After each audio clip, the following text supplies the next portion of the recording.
Bismillahirrahmanirrahim. Alhamdulillah nahmaduhu wa nasta'inuhu wa nastaghfiruh wa na'udzu billahi min shururi anfusina wa min sayyiati a'malina. May yahdihillahu fala mudilla lahu wa may yudlil fala hadiya lahu. Asyhadu an la ilaha illallah wahdahu la syarika lah wa asyhadu anna sayyidana Muhammadan abduhu wa rasuluhu wa la nabiyya ba'dah. Allahumma salli wa sallim wa barik ala sayyidina wa maulana Muhammad wa ala alihi wa sahbihi wa mawala, amma ba'du. Yang kita hormati dan kita muliakan para habaib dan para alim ulama, para muhibbin, hadirin hadirat rahimakumullah. Puji syukur yang setinggi-tingginya kita haturkan kehadiran Allah Subhanahu wa taala yang memberikan taufik hidayah serta inayah kepada kita, sehingga pada malam ini kita dapat berkumpul kembali di majelis yang penuh berkah dan rahmat ini. Salawat dan salam kita haturkan kepada junjungan kita Nabi besar Muhammad sallallahu alaihi wasallam dan kepada para keluarga, sahabat, zuriat dan pengikut beliau sampai hari akhir. Para muhibbin rahimakumullah, wasyaikhani dan riwayat Bukhari Muslim. Kana fi man kana qablakum rajulun qatala tis'an wa tis'ina nafsa. Adalah pada orang yang terdahulu daripada kamu, sabda Rasulullah sallallahu alaihi wasallam, seorang laki-laki yang membunuh 99 orang.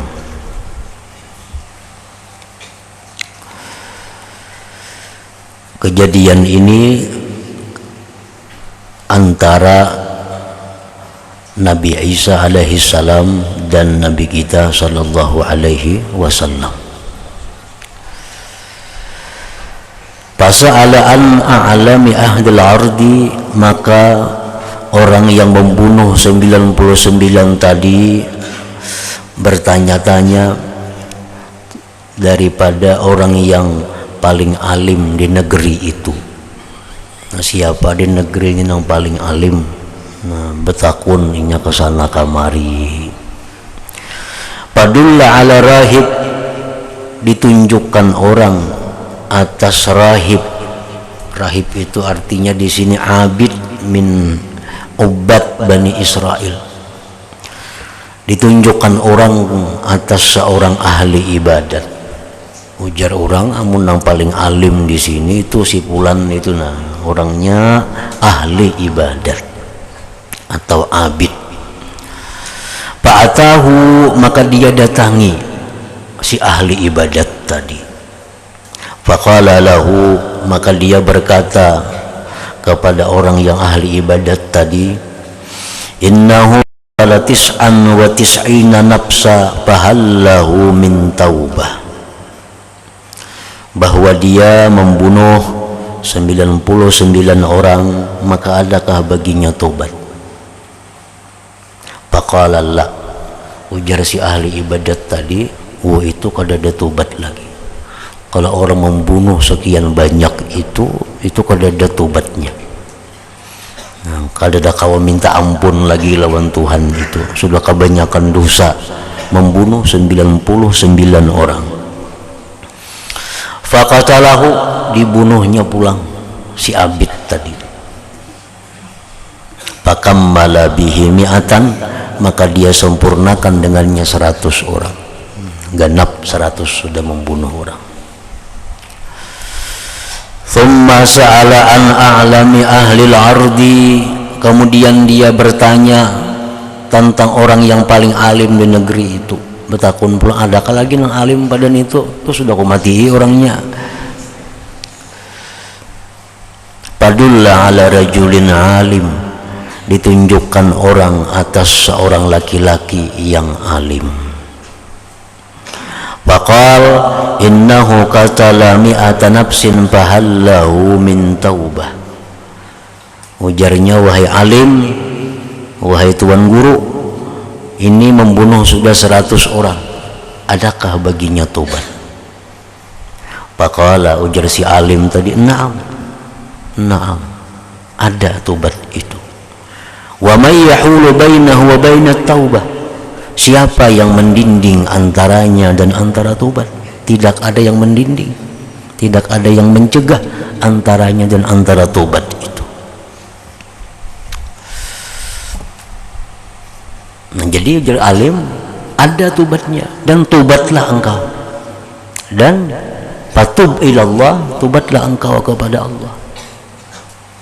Sesudah engkau tobat, intalik ila ardi kaza wa kaza, engkau pergi ke negeri yang lain.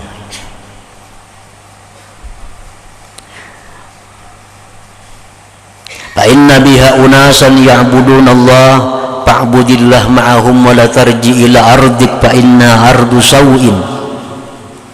Sesudah engkau tobat, engkau pergi ke negeri anu, maka disebutkan negerinya negeri apa, cuma negeri ini.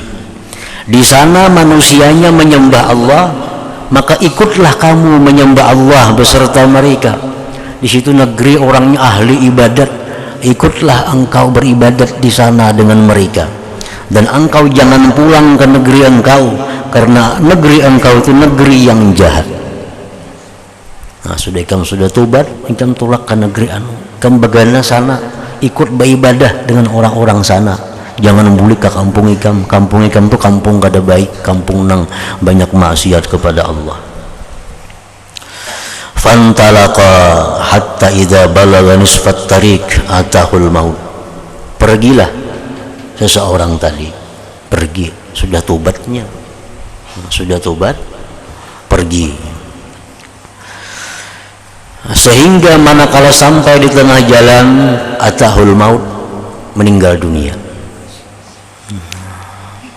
Fakhtasamat bihi malaikatur rahmah wa malaikatul azab, maka berdebatlah pada itu orang malaikat rahmat dan malaikat azab. Jadi malaikat rahmat ini, ampunku, aku membawanya ke surga.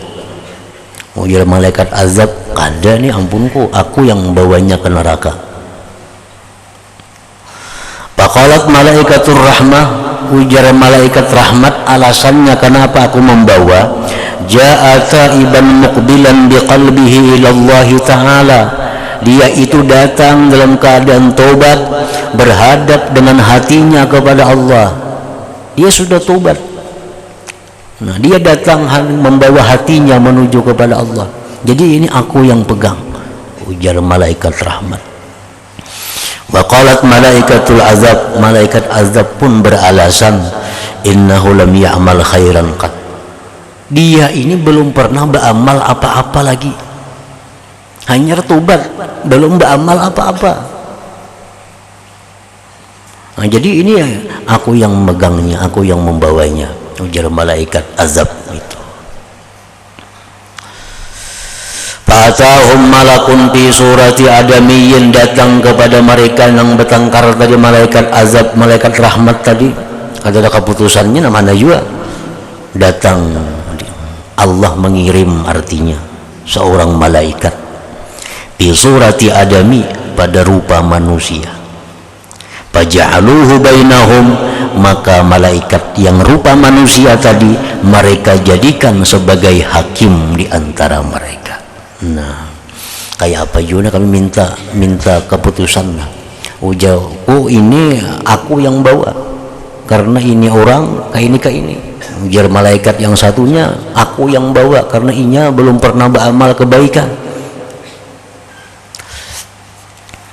Faqala, berkata si hakim ini, muhakkam ini berkata, ujar nang juru tengahnya, kisu ma bainal aradaini fa ila ayyatihima huwa adna kanalah, ukur jarak antara dua negeri, kepada apa di antara keduanya yang terdekat, maka dia miliknya yang terdekat itu.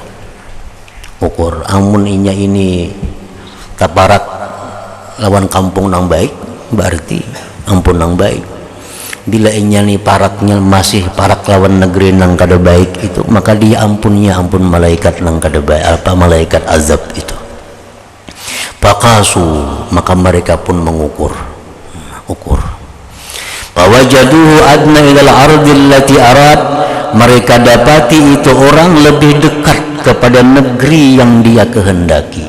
Nah, lebih dekat kepada negeri yang ahli taat kepada Allah, lebih dekat ke sana sudah.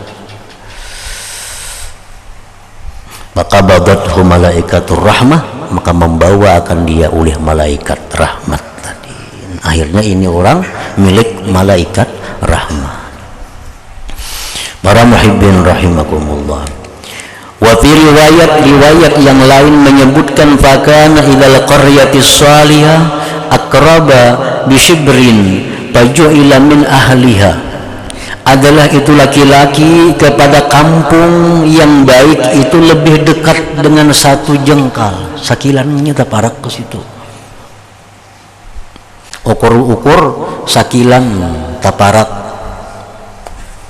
menuju negeri yang baik itu.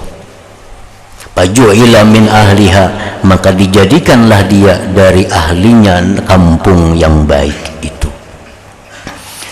Wa fi riwayat fa'auha Allah ta'ala ila hadhihi anta ba'adi wa ila hadhihi anta qarrabi wa qala kisu ma bainahuma fawajaduhu ila hadhihi aqraba bi shibrin faghufira lahu. Riwayat lain menyebutkan Allah mewahyukan kepada bumi yang jahat, ya Tuhan, wahai bumi yang jahat, berjauhlah engkau dari ini orang. Dan Allah berwahyu kepada bumi yang baik itu, mendekatlah engkau. Lalu Allah berfirman, ukurlah antara keduanya, maka mereka dapati lebih dekat kepada negeri yang baik itu dengan satu jengkal tadi, maka diampunilah baginya.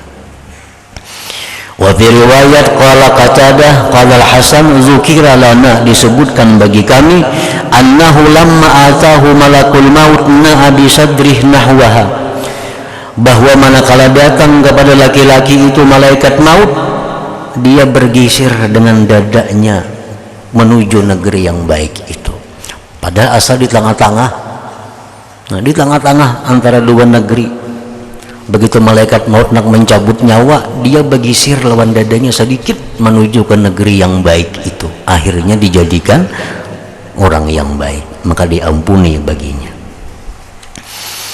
Nah, hadis riwayat Bukhari Muslim. Para muhibbin rahimakumullah, hadis ini sangat banyak memberikan faidah, memberikan ilmu kepada kita. Yang pertama, di sini disebutkan tentang dararul fatwa bi ghairi ilm, mudaratnya berfatwa tanpa ilmu, mudaratnya berfatwa tanpa ilmu. Halaka wa ahlaka ghairah dhalla wa adall. Berfatwa tanpa ilmu itu membinasakan diri sendiri, membinasakan orang lain.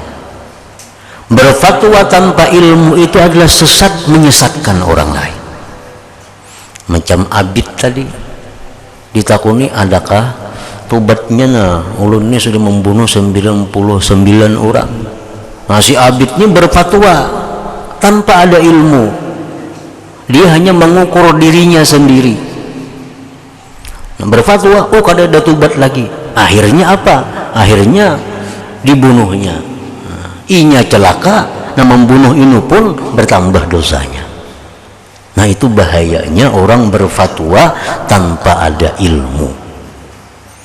Jadi mungkin ada ilmunya, ada orang bertakun hukum atau bertakun apakah, lebih baik dijawab dengan jawab la adri. Itu paling baik jawaban, aku kada tahu. Habis kisah. Nah, aku kada tahu. Baik orang masalah akhirat, baik bertakun masalah dunia, baik masalah hukum agama, kalau kita memang kada tahu, la adri, aku kada tahu.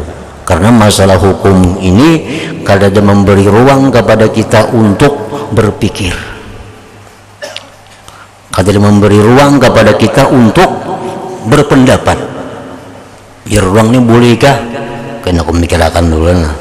Kada kawa ka itu orang-orang imam dahulu, Imam Syafi'i. Namun kita ini kada kawa macam itu. Mun kita asal ragu-ragu, kada tahu. Jangan menunggu berpikir, jangan menunggu berpendapat, itu kada ada ruang untuk itu. Satu, hadis tadi memberi petunjuk kepada kita bahayanya orang nang berfatwa kada berdasarkan ilmu tadi. Nah, yang kedua, hadis ini menunjukkan fadlul alim alal abid, keutamaan orang yang berilmu daripada orang yang ahli ibadat. Abid itu orang yang hidup hanya ibadat. Dia berzikir seharianan di sajadah berkhalwat. Dia membaca Quran umpamanya seharianan baca Quran. Nah, orang yang berilmu itu orang yang hidupnya mengajarkan ilmu, orang yang hidupnya mencari ilmu. Nah, walaupun amal kebaikannya, amal ibadahnya kada sebanyak orang yang ahli ibadat tadi, maka keutamaannya lebih utama orang yang alim itu.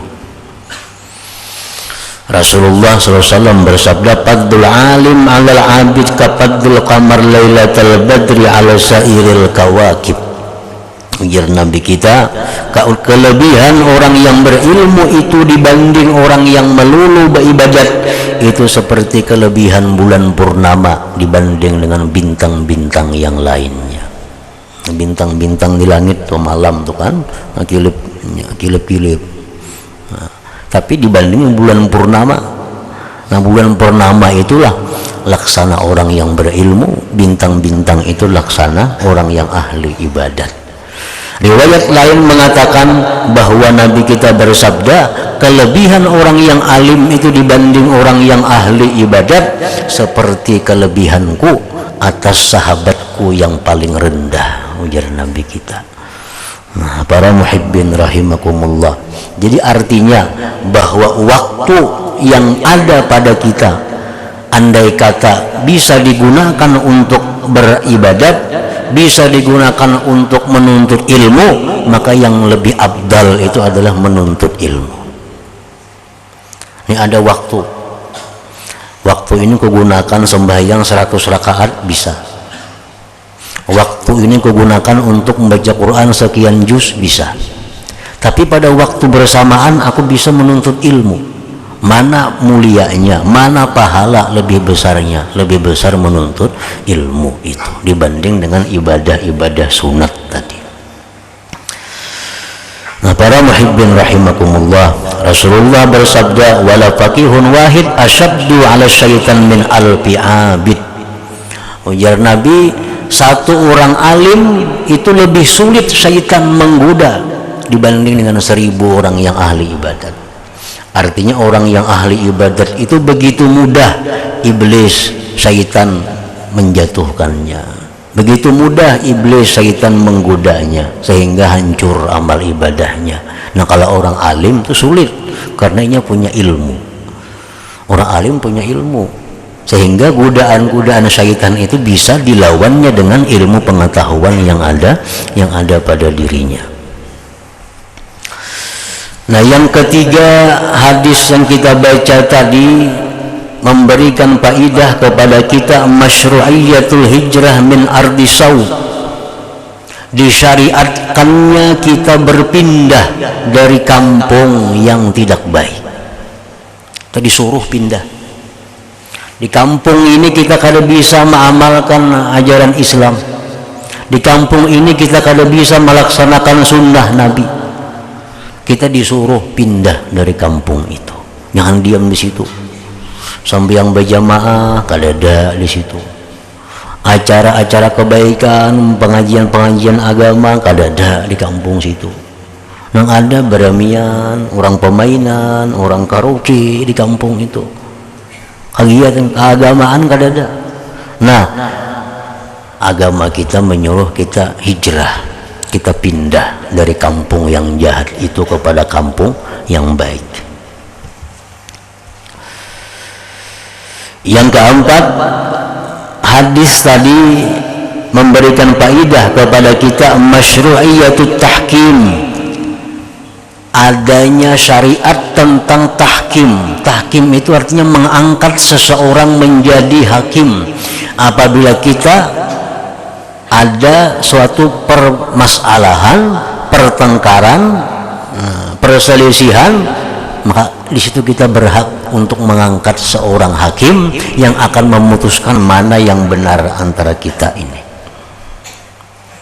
Syarat orang yang diangkat jadi hakim itu alim, yang kedua saleh orangnya.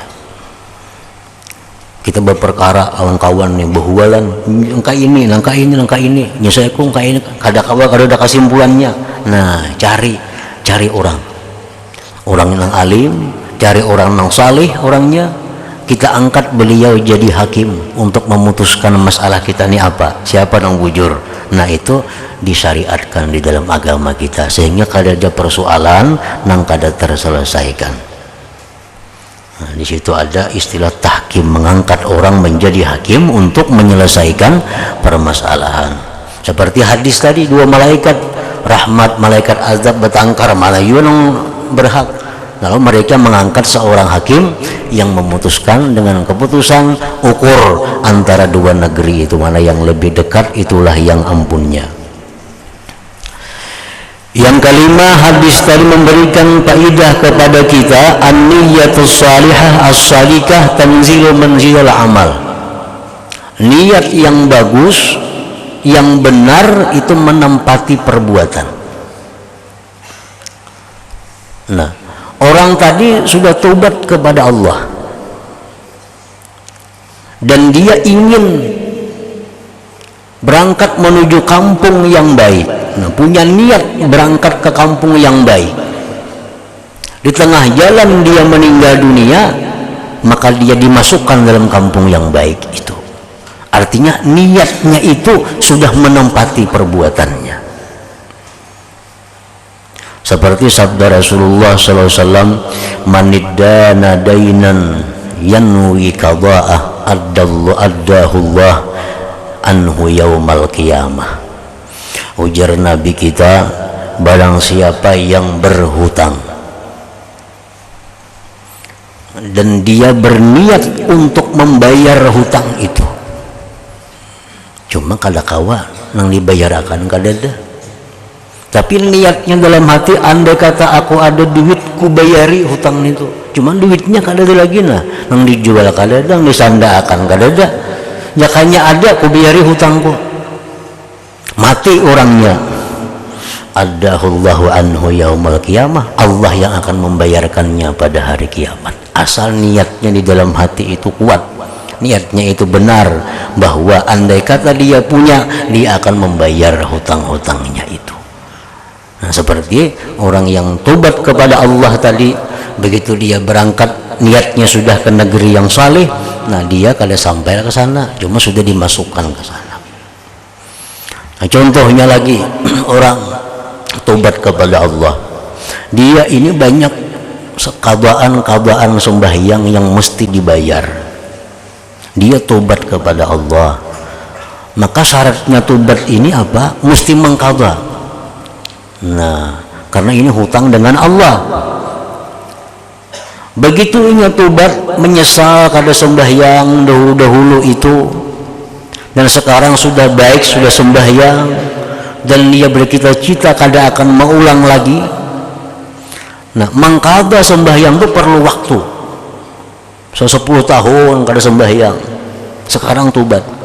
Nah, begitu dia tobat, belum sampai habis kabaannya, tetapi dalam hatinya ada niat yang kuat bahwa dia akan mengqadha seluruhnya, maka itu menjadi selesai di sisi Allah Subhanahu wa ta'ala, karena niatnya yang baik tadi.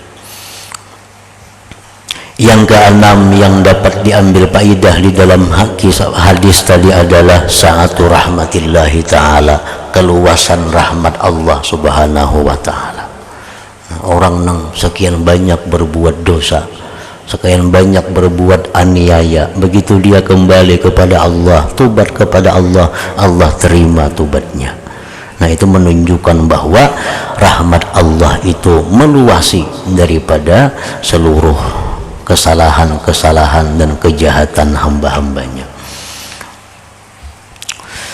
Wa Ahmad bi sanadin sahih qala Allah azza wa jal ya bani Adam qum ilayya amsi ilaika wamsi ilayya uharwil ilaika. Riwayat Ahmad dengan sanad yang sahih, Rasulullah SAW bersabda, berfirman Allah azza wa jal, wahai manusia, bangkit engkau, berdirilah engkau kepadaku, niscaya aku berjalan mendatangimu. Dan berjalanlah engkau kepadaku, niscaya aku berlari mendatangimu. Nah, ini hadis kudusi. Itu terjemahnya demikian. Berdirilah engkau untuk menghadap kepadaku, niscaya aku berjalan mendatangi engkau. Kita ini hanya berdiri, Tuhan sudah berjalan mendatangi. Berjalanlah engkau kepadaku, aku akan lari mendatangimu.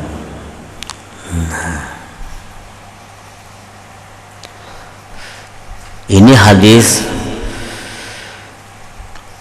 diterjemahkan, dijelaskan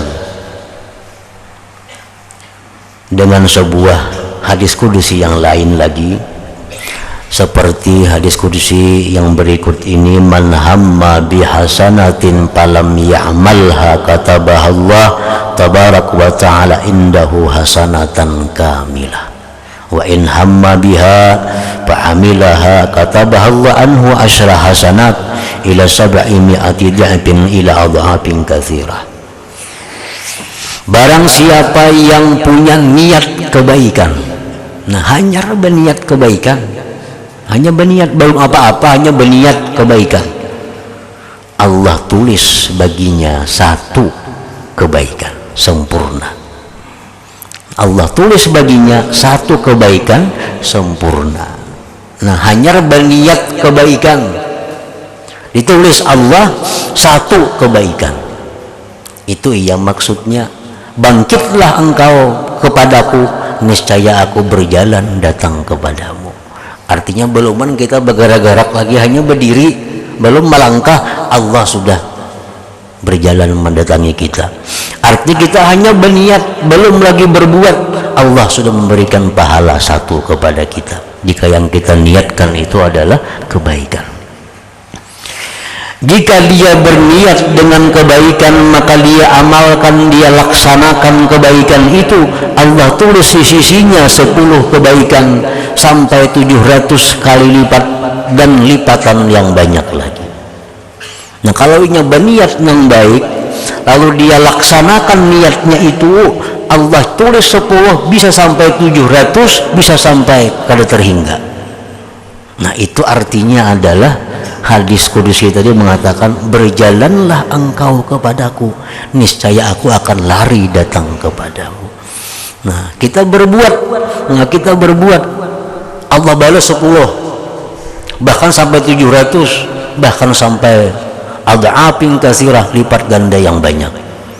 Nah, kita berjalan, Allah tuh lari. Artinya apa? Bahwa kita berbuat satu kebaikan, maka akan dibalas oleh Allah dengan balasan yang sangat banyak, sekurang-kurangnya 10. Kalaunya baik pekerjaannya, baik niatnya, baik adabnya, bisa sampai 700 dibalas oleh Allah, bisa sampai lebih daripada itu. Nah, kita bersedekah umpamanya, bersedekah, isukin aku nang bersedekah, nah dapat pahala 1. Artinya hanya kita berdiri, Tuhan sudah berjalan mendatangi kita. Maksudnya tuh, esok hari kita bersedekah, keluarkan sedekahnya, ini minimal dapat 10 pahala. Itu paling inting, minimal. Kalau sedekahnya ini bagus, niatnya bagus, diberikan kepada orang yang bagus, adabnya bagus, kada 10 lagi, itu bisa berlipat ganda. Nang 10 itu nang balasan nang paling rendah diberikan Allah 10. Nah itu artinya begitu kita berjalan Allah lari datang kepada kita. Artinya balasan Allah itu lebih cepat dan lebih banyak daripada amal perbuatan yang kita perbuat. Nah selanjutnya wa Muslimun dan riwayat Imam Muslim.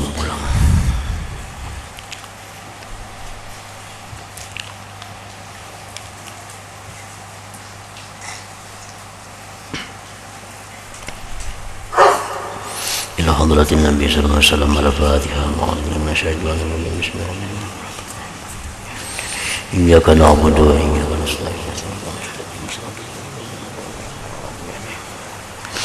أشهد أن لا إله إلا الله وحده لا شريك له